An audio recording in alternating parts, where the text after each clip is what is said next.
नमस्कार मित्रांनो, स्वागत आहे तुमचं माय गव्हर्नमेंट ट्रॅक या यूट्यूब चॅनलवरती. तर आजच्या व्हिडिओमध्ये मी तुम्हाला IC-814ची हायजॅकिंगची एक थरारक कहाणी सांगणार आहे. तर कसं 5 टेररिस्टने मिळून या प्लेनला हायजॅक करण्यात आलेलं होतं. हे प्लेन नेपाळवरून दिल्लीमध्ये येत होतं, तर त्यावेळेस हे प्लेन हायजॅक करण्यात आलेलं होतं.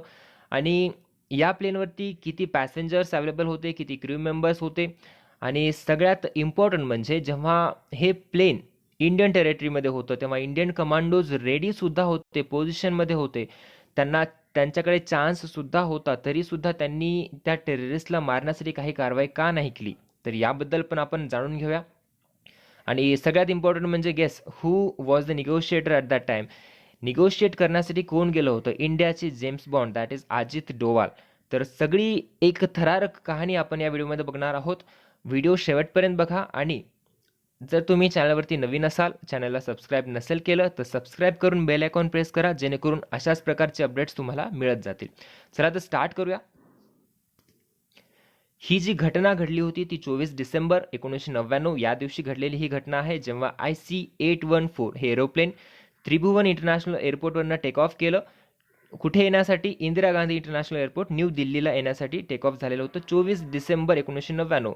पुढच्या दिवशी 25 डिसेंबर म्हणजेच ख्रिसमस. सगळे खुश होते, सगळे मजेत होते, सगळे घरी जाणार होते. पण त्यांना काय माहिती, त्यांचे पुढचे जे 7 दिवस जे ठरणार आहेत ते एकदम त्यांनी वर्स्ट कंडिशनमधून जे 7 दिवस त्यांचे जातील. तर एक शॉर्टमध्ये सांगतोय इथे आधीच की हे जे एरोप्लेन आहे जे हायजॅक केलं 5 टेररिस्टने मिळून, तर त्या एरोप्लेनला फोर्सफुली या ठिकाणी लँड करण्यात आलेलं होतं. अमृतसर, सगळ्यात पहिल्यांदा अमृतसरमध्ये लँड करण्यात आलेलं होतं, जे की दिल्लीला येणार होतं प्लेन, तर ते अमृतसरमध्ये लँड करण्यात आलेलं होतं. नंतर लाहोर, नंतर दुबई आणि सगळ्यात लास्ट कांधार, जे की अफगाणिस्तानमध्ये आहे. तर काय आहे स्टोरी, कसं या ठिकाणी लँड करण्यात आलेलं होतं फोर्सफुली, तर पूर्ण डिटेलमध्ये माहिती घेऊया आपण. आता सगळ्यात आधी की त्या प्लेनवरती कॅप्टन कोण होते, पायलट कोण होते, फर्स्ट ऑफिसर आणि फ्लाईट इंजिनियर कोण होते, यांची नावे जाणून घेऊया. तर पायलट होते 37 इयर ओल्ड कॅप्टन देवी शरण. त्यांचा खूप क्रुशियल रोल आहे सगळ्यांना वाचवण्यामध्ये. त्यांनी सुद्धा त्यांचं डोकं लावलं आणि सगळ्यांचा जीव वाचवण्यामध्ये त्यांचा सुद्धा एक हातभार आहे असं म्हणू शकतो आपण. हे झाले पायलट. फर्स्ट ऑफिसर होते राजेंद्र कुमार आणि 58 इयर ओल्ड फ्लाईट इंजिनियर जे अनिल कुमार जागिया. तर हे 3 जण पायलट, फर्स्ट ऑफिसर आणि फ्लाईट इंजिनियर होते. आणि त्यांना सोडून 176 पॅसेंजर्स, 176 पॅसेंजर्स होते, त्यामध्ये इन्क्लुडिंग 5 हायजॅकर्स. ओके. आणि हे जे 3 कॅप्टन, फर्स्ट ऑफिसर आणि फ्लाईट इंजिनियर हे पकडून टोटल असे 15 क्रू मेंबर्स होते. ओके. तर एवढे सगळे जास्त पॅसेंजर्स, क्रू मेंबर्स आहेत आणि 5 टेररिस्टने मिळून या प्लेनला हायजॅक केलेलं होतं. तर सुरुवात कुठून झाली? जेव्हा नेपाळवरून टेक ऑफ झालं, हे जे प्लेन नेपाळवरून टेक ऑफ झालं, त्यानंतर इंडियन टेरिटरीमध्ये आलं. जेव्हा लखनौच्या जवळपास हे जे प्लेन पोहोचलं, तर तेव्हा ऑब्विसली नेपाळवरून दिल्ली एक 1.5 ते 2 तासाची जर्नी, शॉर्ट जर्नी असते. आणि त्या शॉर्ट जर्नीमध्ये जे काही फ्लाईट अटेंडंट असतात, तर त्यांचं काम काय असतं की स्नॅक्स प्रोव्हाइड करणं. जेवढ्या लवकरात लवकर होईल तेवढ्या लवकरात लवकर लोकांना, जे पॅसेंजर्स आहेत त्यांना स्नॅक्स प्रोव्हाइड करून ते सगळं संपवणं. ओके. तर फ्लाईट अटेंडंट जे अनिल शर्मा होते, तर ते रेग्युलर रुटीन त्यांनी फॉलो करत होते. मग त्यांनी चाय आणि कॉफी पायलट्सला प्रोव्हाइड केली. आणि जसे ते कॉकपिटमधून बाहेर आले, तर तेव्हा काय दिसलं त्यांना की एक टेररिस्ट एका हातामध्ये त्याच्या गन होती आणि एका हातामध्ये ग्रेनेड होतं.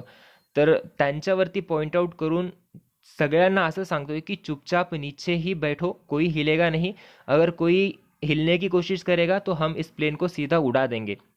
तर अशी क्लिअरली धमकी त्या टेररिस्टने दिली होती. आणि तो बाकीच्या 4 जणांचा लीडर होता. मग तो लीडर जेव्हा समोर आला, तेव्हा बाकीचे जे 4 टेररिस्ट होते ते पण स्वतःचे जे गन्स आणि ग्रेनेड होते त्यांच्याकडे, तर घेऊन समोर आले आणि सगळ्यांना जागेवरती बसवलं, कुणालाही हलवू दिलं नाही. तर तुम्हाला वाटत असेल की एरोप्लेनमध्ये त्यांनी हातामध्ये गन किंवा ग्रेनेड कसं घेऊन गेलेत. ओके. कारण ही घटना आहे 1999ची आणि तेव्हा नेपाळच्या ते काठमांडू एअरपोर्टवर एवढी काही सिक्युरिटी नव्हती. आता आहे सगळ्याच एअरपोर्टवरती आता डबल चेक करतात, डबल सिक्युरिटी आहे. पण त्यावेळेस 1999 मध्ये एवढी काही सिक्युरिटी नव्हती नेपाळमध्ये तरी. तर त्यांच्यामुळं हे जे टेररिस्ट आहेत तर त्यांना त्यांचे हत्यार, गन्स, ग्रेनेड, बॉम्ब्स हे सगळं नेण्यामध्ये त्यांना आसानी झाली. ओके, तर हे झालं. मग नंतर तो लीडर जो होता टेररिस्टचा, त्यांनी म्हणजे तो लीडरने एकदम रश करून तो कॉकपीटमध्ये घुसला आणि कॉकपीटमध्ये घुसल्यानंतर जे पायलट होते देवीश शरण, तर यांच्या डोक्यावरती बंदूक ठेवून त्यांना पश्चिमकडे जाण्यासाठी सांगितलं. पश्चिमकडे तुम्ही चालवा प्लेन. तर असं सांगण्यात आलं. पश्चिमकडे म्हणजे कुठे? लाहोर. म्हणजे ते ऑब्व्हियसली ते टेररिस्ट जे होते पाकिस्तान कराचीमधले होते आणि त्यांना जायचं होतं लाहोरमध्ये. या प्लेनला हायजॅक करून लाहोरमध्ये घेऊन जायचं होतं.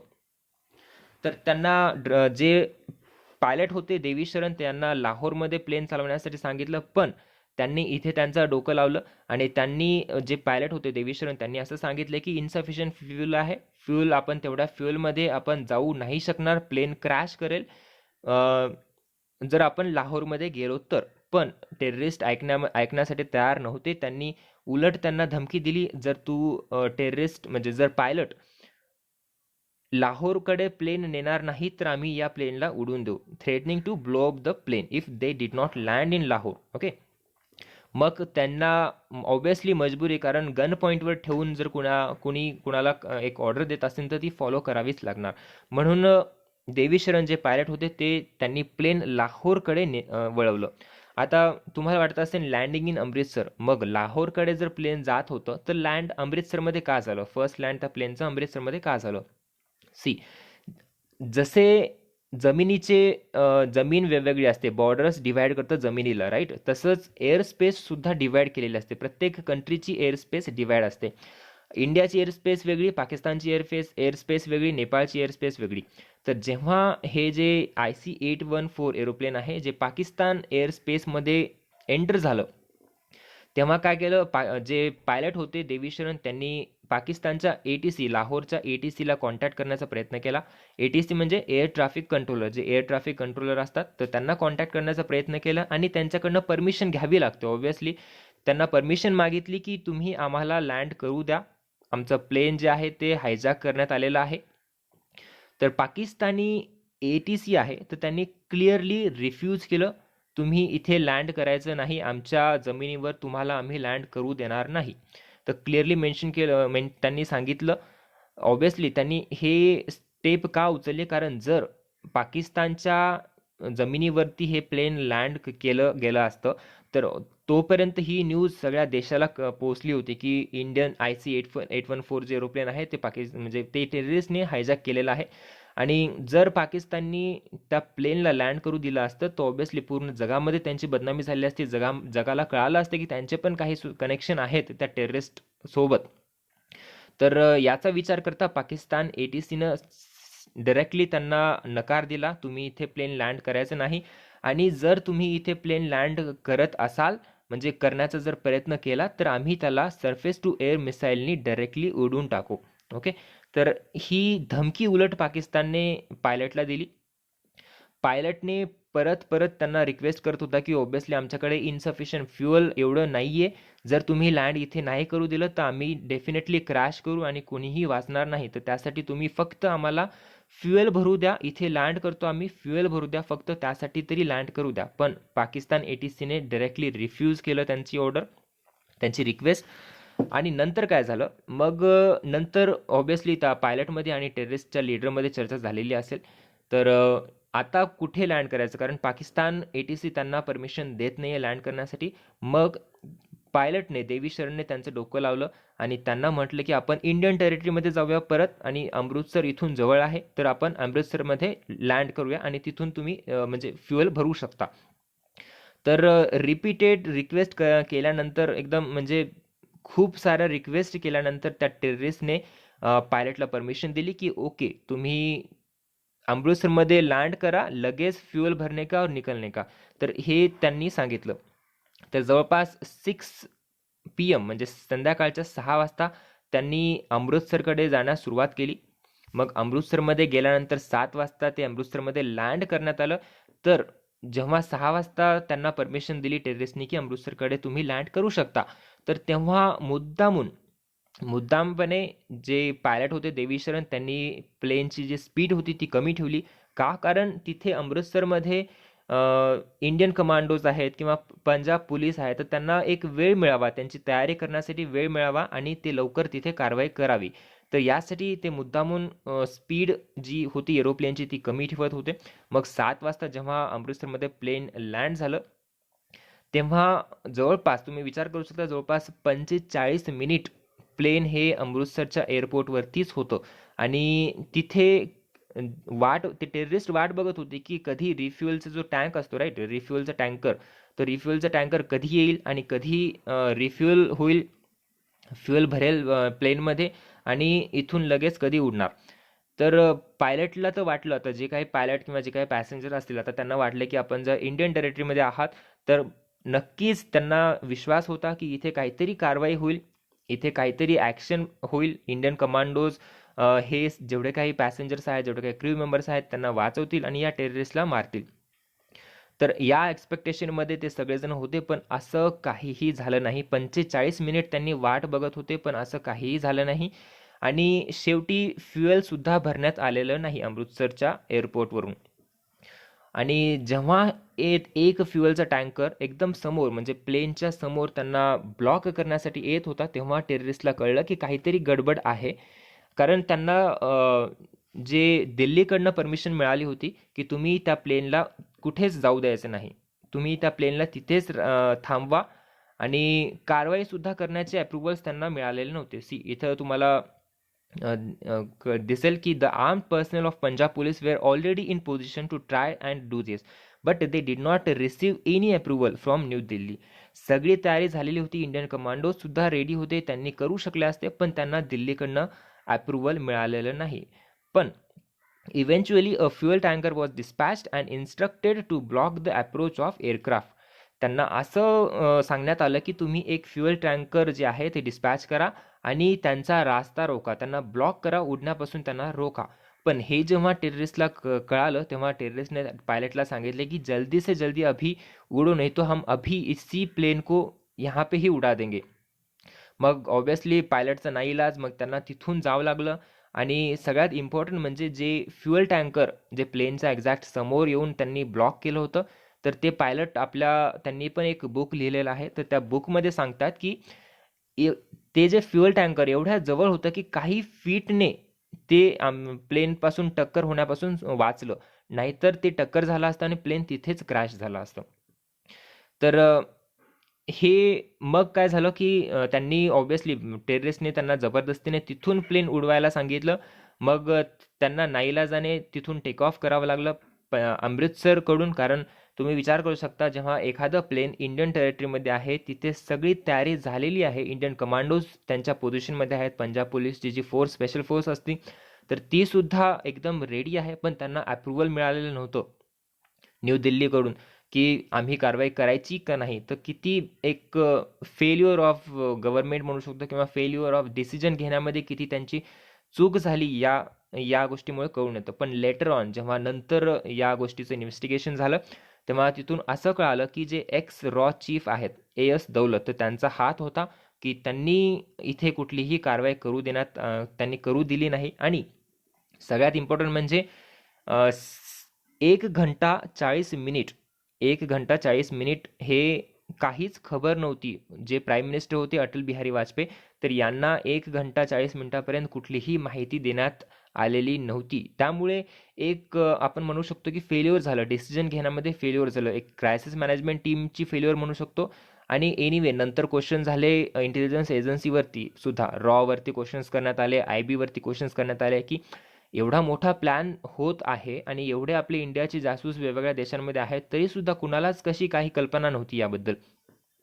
तर जे लेटर ऑन रिव्हील झालं एक्स रॉ चीफ AS दौलत, तर त्यांनी इथे अमृतसरवरती कुठलीही कारवाई त्यांच्या थ्रू करू देण्यात आलेली नव्हती.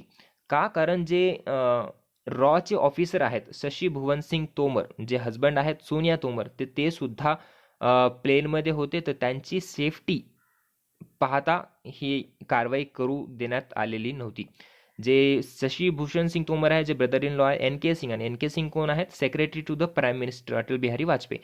तर त्यांना वाचवण्यासाठी किंवा त्यांची सेफ्टी पाहता ही कारवाई अमृतसरमध्ये होऊ देण्यात आलेली नव्हती. बघा, म्हणजे एका माणसासाठी तुम्ही वाचवण्याकरिता जर पुढे काही झालं असतं, 176 पॅसेंजर्स आणि 15 क्रू मेंबर्स होते त्या प्लेनमध्ये, तर एक failure of decision taking, crisis management टीमचं फेल्युअर म्हणू शकतो आपण, इंटेलिजन्सचं फेल्युअर म्हणू शकतो. एकदम त्यांनी डिसिजन घेण्यात तत्परता दाखवली नाही आणि त्यामुळे पायलटला जबरदस्तीने हे प्लेन अमृतसरमधून टेक ऑफ करावं लागलं. आता अमृतसरमधून जेव्हा टेक ऑफ करण्यात आलं तेव्हा ऑब्व्हियसली त्या प्लेनमध्ये फ्युएल भरण्यात आलेलं नव्हतं. स्टील फ्युएल कमी होतं आणि आता तर पायलटला तर पक्की म्हणजे गॅरंटी आली होती की आता जास्त वेळ जर हे प्लेन हवेमध्ये राहिलं तर नक्कीच क्रॅश होईल, इंजिन फेल होतील, कारण फ्युएल बिलकुल जास्त त्याचे स्टोरेज नाही आहे आता.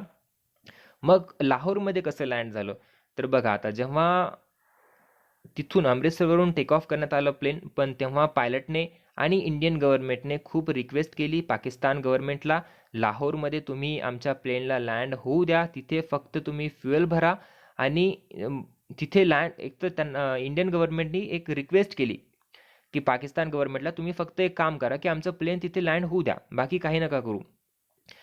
पण पाकिस्तानने काय केलं, पाकिस्तान एकदम त्यांच्या डिसिजनवरती कायम होता की तुमचं प्लेन आम्ही आमच्या जमिनीवर लँड बिलकुल होऊ देणार नाही, कारण जर आम्ही तसं केलं तर पूर्ण जगाला वाटेल की आमचं पण काही कनेक्शन आहे. ओके, तर due to dangerously low fuel level the pilots requested emergency landing in Lahore Pakistan. पण पायलटने रिक्वेस्ट केली, त्यांना ते ATCला रिक्वेस्ट केली की डेंजरसली लो फ्युअल आहे, तुम्ही लँड करू द्या नाहीतर आमचं जे प्लेन आहे ते क्रॅश होईल. पण पाकिस्तानने काय केलं स्टार्टिंगला की they switched off all the navigational aids, सगळे लाईट्स त्यांनी बंद केले, रनवे लाईट्स बंद केले, एमर्जन्सी लाईट्स, ॲप्रॉन लाईट्स, सगळे लाईट्स बंद केले. आणि ऑब्व्हियसली तेव्हा अंधार पडलेला होता, 7च्या नंतरची ही जी सगळी स्टेप आहे. तर सगळे लाईट्स त्यांनी बंद केले आणि ऑब्व्हियसली त्यांना काही दिसत नव्हतं. जे पायलट होते ते आपल्या बुकमध्ये सांगतात की अक्षरशः आम्ही एका रोडवरती, म्हणजे ते रनवे समजून एका रोडवरती लँड करणार होतो, असं ते त्या बुकमध्ये सांगतात. तर नंतर पाकिस्तान ऑथॉरिटीजला हे कळालं की एनिवे ते कुठेही लँड करतील, कारण ते एकदम डेस्परेट आहेत लँड करण्यासाठी. म्हणजे पायलट ते त्या बुकमध्ये सांगतात की त्यांनी असा विचार केला होता की आता तर फ्युएल सगळं संपतच आलेलं आहे, एनिवे जर कुठेही लँड केलं तर हे प्लेन क्रॅश होणार हे नक्कीच. पण त्यांचा असा विचार होता की अशा ठिकाणी लँड करूया जेणेकरून 50 ते 60 पॅसेंजर्स तरी वाचतील. ओके, मग पाकिस्तान एअरपोर्ट ऑथॉरिटीज जेव्हा त्यांनी रिअलाइज केलं की हे पायलट जे आहेत ते एकदम डेस्परेट आहेत, ते कुठंही लँड करू शकतात आणि क्रॅश करतील नक्कीच आपल्या जमिनीवरती, म्हणून त्यांनी शेवटी भारत सरकारची रिक्वेस्ट ऐकून त्यांनी जे रनवे होता रनवेचे लाईट्स ऑन केले आणि त्यांना परमिशन दिली की ओके तुम्ही जल्दी से जल्दी लँड करवाओ, फ्युएल भरो और निकलो यहाँ से. म्हणजे त्यांचा एवढाच स्टान्स होता, त्यांना लवकरात लवकर लँड करायचं होतं आणि तुम्ही लगेच फ्युएल भरा आणि निघा, म्हणजे आम्हाला एक्स्ट्रा काही पाहिजेत नाही, म्हणजे आम्हाला उगाच बदनामी नकोय. आणि इंडियाने 2 रिक्वेस्ट केली होती पाकिस्तान गव्हर्नमेंटला की तुम्ही एक काम करा, पाकिस्तान जे आमचं IC-814 एरोप्लेन होतं तर ते लाहोरमध्ये लँड करू द्या, पहिली रिक्वेस्ट ही होती. आणि त्या म्हणजे लँड करू द्या आणि त्या प्लेनला तिथून लाहोरमधून तुम्ही जाऊ देऊ नका, सगळं ब्लॉक करून टाका, आमचे कमांडोज कारवाई करतील किंवा तुम्ही कारवाई करा, म्हणजे असं त्यांचा एक हेतू होता. आणि सेकंड रिक्वेस्ट ही होती की जे इंडियन हाय कमिशन आहेत, Indian high commissioner in Pakistan Islamabad, G Parthasarathy, तर त्यांना एक हेलिकॉप्टर द्या लवकरात लवकर आणि तुम्ही त्यांना तिथून लाहोरमध्ये पाठवा, म्हणजे ते निगोशिएट करू शकतील टेररिस्ट सोबत की काय त्यांच्या डिमांड आहेत, काय त्यांना हवंय, जेणेकरून ते सगळ्या क्रू मेंबर्स आणि सगळे पॅसेंजर्सला सोडतील. पण ऑब्व्हियसली तुम्हाला माहिती आहे सिस्टम ही इंडियाची राहो की पाकिस्तानची राहो, आणि त्यावेळेस ती सिस्टम 1999ची, त्यांना जे इंडियन हाय कमिशनर आहेत त्यांना टाईमवरती हेलिकॉप्टर मिळालेलं नाही आणि तोपर्यंत हे IC-814 हे जे टेररिस्ट आहेत ते इथून टेक ऑफ त्यांनी केले गेले होते. जोपर्यंत ते हेलिकॉप्टर घेऊन लाहोरपर्यंत पोहोचतील तोपर्यंत इथे प्लेन टेक ऑफ करण्यात आलेलं होतं.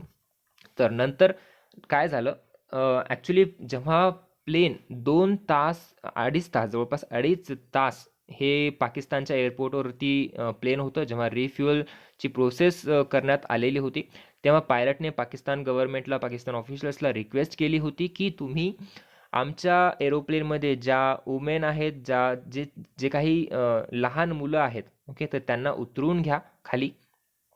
पण पाकिस्तान गव्हर्नमेंटने याला एकदम नकार दिला की आम्ही कुणालाही उतरवणार नाही, तुम्ही जस्ट तुम्हारा फ्युएल भरो और तुरंत यहाँ से निकल जाओ. तर हे त्यांचा स्टान्स होता. मग नंतर काय झालं की नंतर टेररिस्टने त्यांना सांगितले की आता इथून दुबईला चला.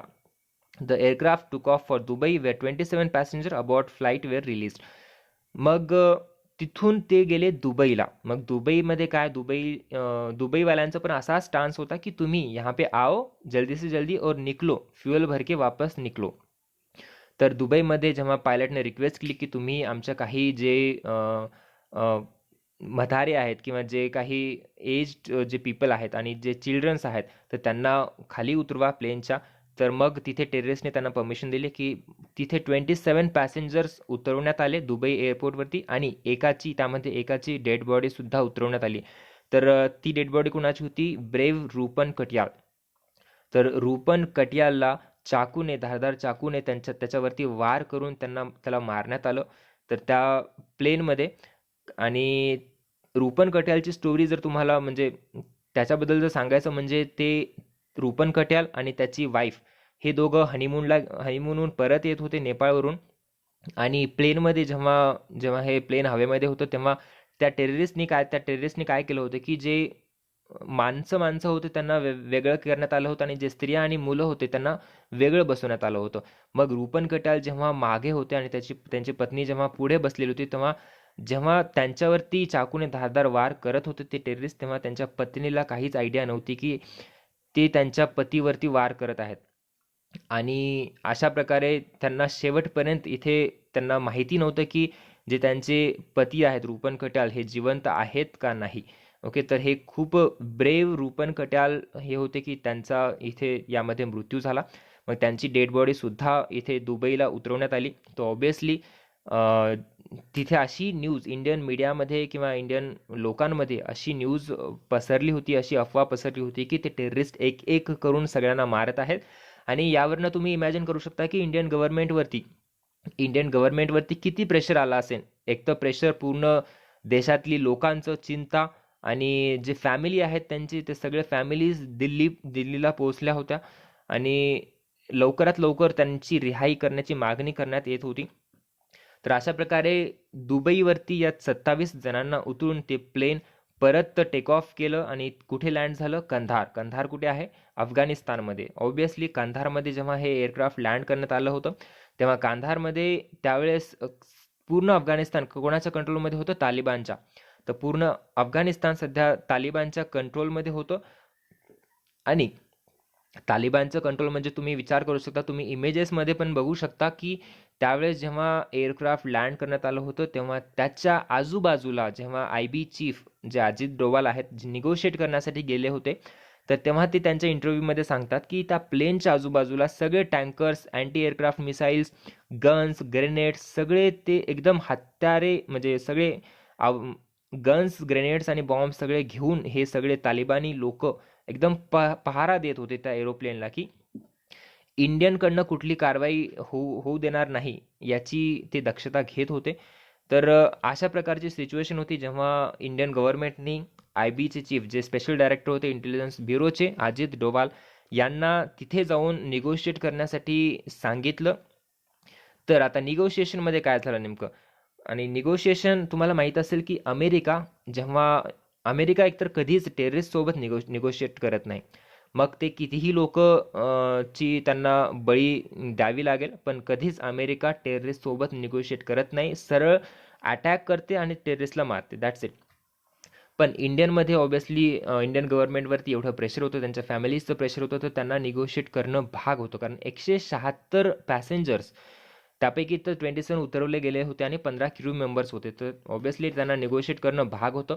तर निगोशिएट करण्यासाठी इंडियन गव्हर्नमेंटने पाठवलं होतं IBचे स्पेशल डायरेक्टर अजित डोवाल यांना, कारण त्यांना एक्सपिरियन्स पण होता अशा गोष्टींचा आणि ऑब्विसली त्यांचं नॉलेज, त्यांचं एक्सपिरियन्स बघून, त्यांची हिंमत बघून त्यांना तिथे पाठवण्यात आलं होतं. तर निगोशिएट करण्याचा एक रूल अजित डोवाल यांनी सांगितलं होता. कसं केलं जातं? निगोशिएट करण्यामध्ये एकतर प्रेशर दोन्हीकडे असायला पाहिजे. ओके, एकतर इंडियन गव्हर्नमेंटवरती प्रेशर आहेच, तसंच प्रेशर हे टेररिस्टवरती पण असायला पाहिजे. म्हणजे टेररिस्ट कसे बाहेर निघतील, इंडियन गव्हर्नमेंट कारवाई करेल का, म्हणजे याचं प्रेशर पण टेररिस्टवरती असायला पाहिजे. पण टेररिस्टवरती कुठल्याही प्रकारचं प्रेशर नव्हतं, कारण त्यांना एक सिक्युरिटी होती तालिबानकडून, पाकिस्तानच्या ISI कडून त्यांना पूर्णपणे मदत मिळत होती. असं अजित डोवाल सांगतात की ते बाहेर आरामात फिरू शकत होते, मध्ये येणं जाणं करत होते, त्यांना वेळोवेळी जेवण मिळत होतं, त्यांना गाडी मिळत होती, सगळ्या प्रकारची मदत त्या टेररिस्टला मिळत होती पाकिस्तानी ISI कडून आणि तालिबानकडून. तर ऑब्व्हियसली त्यांच्यावरती कुठल्याच प्रकारचं प्रेशर नव्हतं आणि सगळं प्रेशर जे होतं त्यावेळेस इंडियावरती होतं. मग निगोशिएशन सुरू झालं. निगोशिएशनमध्ये पहिल्यांदा तर त्यांनी 136, म्हणजे पहिले 2 दिवस तर ते, अजित डोवाल असं सांगतात की पहिले 2 दिवस ते असं निगोशिएट करत होते की तुम्ही काश्मीर सोडा, म्हणजे काश्मीरवर आमचा हक्क आहे, तुम्ही काश्मीर सोडा तेव्हाच आम्ही या टेररिस्टला सोडतो, म्हणजे एकदम वरून वरून पॉलिटिकल सेन्समध्ये ते निगोशिएट करत होते. पण जेव्हा अजित डोवाल त्यांना असं सांगण्यामध्ये सक्षम झाले की तुम्ही एका स्पेसिफिक पॉईंटवरती या, तुम्हाला काय पाहिजे नेमकं तुमची डिमांड सांगा, तर तेव्हा टेररिस्टने त्यांना त्यांची डिमांड सांगितली की तुम्ही 136, त्यांनी लिस्ट दिली की एवढ्या टेररिस्टला तुम्ही तुमच्या जेलमधून सोडा आणि आम्हाला $200 मिलियन एवढे रुपये पण पाहिजेत. मग हे निगोशिएशन 2 ते 3 दिवस चालली पुढे आणि अजित डोवाल यामध्ये सक्षम राहिले की ते 136 टेररिस्टमधून 36 टेररिस्ट त्यांनी 36 टेररिस्टवरती आणलं निगोशिएट करण्यामध्ये, आणि त्या 36 वरून शेवटी 3 टेररिस्ट सोडतो म्हणून असं निगोशिएट करण्यामध्ये अजित डोवाल सक्षम राहिले. आणि तालिबानी जे त्यांचे ऑफिशियल्स होते, तर त्यांची पण थोडी हेल्प झाली इथे या पैसे वाचवण्यामध्ये.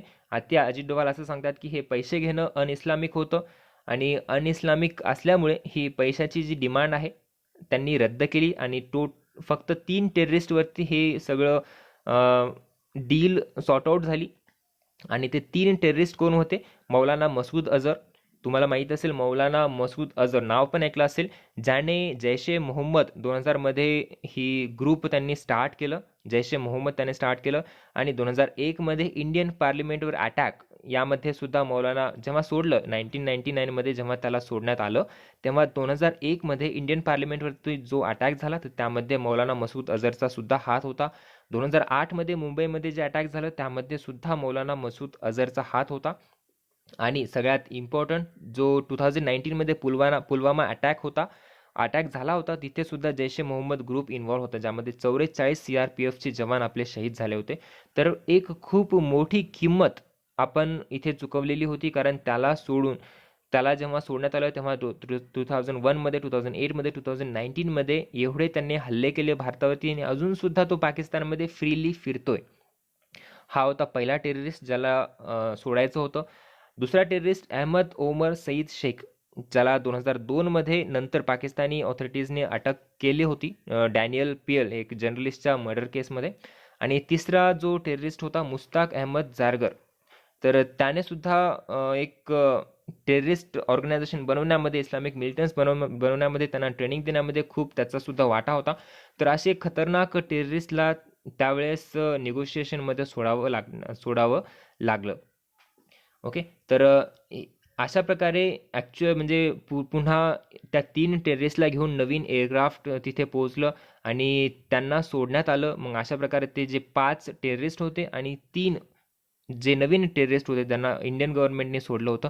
तर हे मिळून त्यांना ऑब्व्हियसली त्यांना सगळा सपोर्ट होता, त्यांना गाडी मिळाली आणि ते अफगाणिस्तानकडनं पाकिस्तानच्या रूटने ते निघून गेले. आणि नंतर जे एरोप्लेन आलेलं होतं तिथे त्यांना सगळ्या जे पॅसेंजर्स क्रू मेंबर्स होते त्यांना सगळ्यांना बसवण्यात आलं आणि तिथून ते उड्डाण घेऊन ते परत दिल्लीमध्ये पोहोचलं. तर हॅपीली 31 डिसेंबर त्यांनी सगळ्यांनी आनंदामध्ये साजरा केला.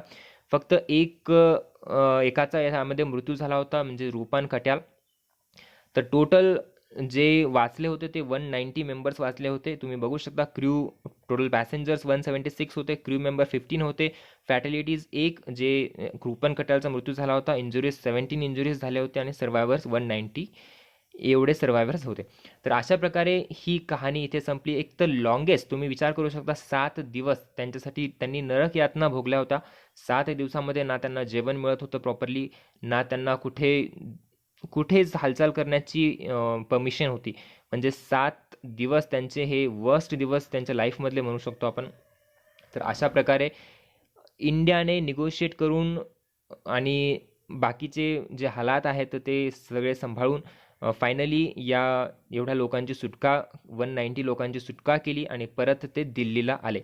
तर अशा प्रकारे नंतर काय झालं, नंतर ऑब्व्हियसली जे क्वेश्चन्स बनले, जे क्वेश्चन्स उठले कशावरती, इंटेलिजन्स एजन्सीजवरती, जसे की रॉवरती क्वेश्चन करण्यात आले, आय बीवरती क्वेश्चन्स करण्यात आले आणि नंतर या पूर्ण सगळ्या मॅटरचं इन्व्हेस्टिगेशनसुद्धा झालं की एवढी सारी पॉवरफुल एजन्सी असताना सुद्धा, आपली एवढे सारे जासूस असताना सुद्धा, की आपल्याला कसं काय अजून कळालं नाही, की कुठेच काही कल्पना आली नाही की हे टेररिस्ट काही प्लॅन करत आहेत हायजॅकिंगचा वगैरे. तर एनिवे ही होती एक थरारक कहाणी IC-814 हायजॅकची. आय होप म्हणजे बऱ्याच लोकांना माहिती नसेल तर ही आता माहिती झालेली असेल. तर आय होप तुम्हाला जर ही काही इन्फॉर्मेटिव्ह वाटली असेल तर तुम्ही नक्कीच लाईक करू शकता व्हिडिओला, जर व्हिडिओ आवडला असेल तर.